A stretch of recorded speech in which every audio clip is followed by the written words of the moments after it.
സഹയാത്രിയുടെ പുതിയൊരു വീഡിയോയിലേക്ക് നിങ്ങൾക്കേവർക്കും സ്വാഗതം. ജൂൺ 5 ലോക പരിസ്ഥിതി ദിനം ആയി ആചരിക്കുന്നു. 1974 മുതൽ ഐക്യരാഷ്ട്രസഭ ജനറൽ അസംബ്ലിയാണ് പരിസ്ഥിതി ദിനം ആചരിച്ചു തുടങ്ങിയത്. പരിസ്ഥിതി പ്രശ്നങ്ങളെക്കുറിച്ചുള്ള അവബോധം വരുത്തുവാനും കർമ്മ പരിപാടികൾ ആസൂത്രണം ചെയ്യുവാനുമാണ് പരിസ്ഥിതി ദിനം ആചരിക്കുന്നത്.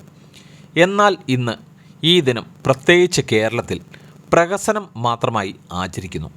അതിന് ചില ഉദാഹരണങ്ങൾ ഇതാ. വെറും 1/2 കിലോമീറ്റർ ചുറ്റളവിൽ കാണുന്നതാണ് ഈ വെട്ടിനിരത്തലുകൾ. ഇത് കാണുമ്പോൾ ചിലരെങ്കിലും ചോദിക്കും, അതിന് നിനക്കെന്താണ്? ഇവിടെ വികസനം വരണ്ടേ? വേണം. വികസനത്തിൻ്റെ പേരിലാണല്ലോ ഇതെല്ലാം.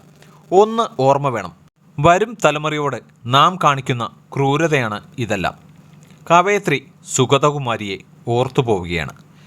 ചാലക്കുടി പുഴയിൽ അതിരപ്പള്ളി മേഖലയിൽ ഒരു ഡാം നിർമ്മാണവുമായി സർക്കാർ മുന്നോട്ട് പോയി.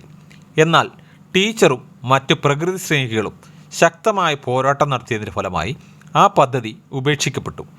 എന്തുകൊണ്ടാണ് ഇത്തരം പ്രവൃത്തികളെ അനുകൂലിക്കാത്തത് എന്ന് പറയാം. അനുദിനം കൂടി വരുന്ന ചൂട്, ദിവസേന അന്തരീക്ഷത്തിൽ എത്തിച്ചേരുന്ന carbon dioxide, methane, nitrous oxide, ക്ലോറോ ഫ്ലൂറോ കാർബണുകൾ എന്നിവയുടെ അളവ് കൂടിക്കൊണ്ടിരിക്കുന്നു. ഇവ ഓസോൺ പാളികളുടെ തകർച്ചയ്ക്ക് കാരണമാവുകയും തന്മൂലം ആഗോളതാപനം ഉണ്ടാവുകയും ചെയ്യുന്നു. മരങ്ങളും കാടുകളും സംരക്ഷിക്കുക, വനപ്രദേശങ്ങൾ വിസ്തൃതമാക്കാൻ ശ്രമിക്കുക. അതുവഴി ആഗോള പാരിസ്ഥിതിക സന്തുലനവും കാലാവസ്ഥാ സുസ്ഥിരതയും ഉറപ്പാക്കുക.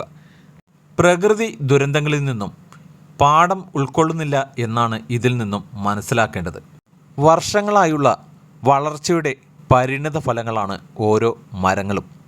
അവയെയാണ് വെറും മണിക്കൂറുകൾ കൊണ്ട് ഇവർ വെട്ടിനിരത്തുന്നത്. മറ്റൊരു വീഡിയോയുമായി വീണ്ടും കാണാം. നന്ദി, നമസ്കാരം.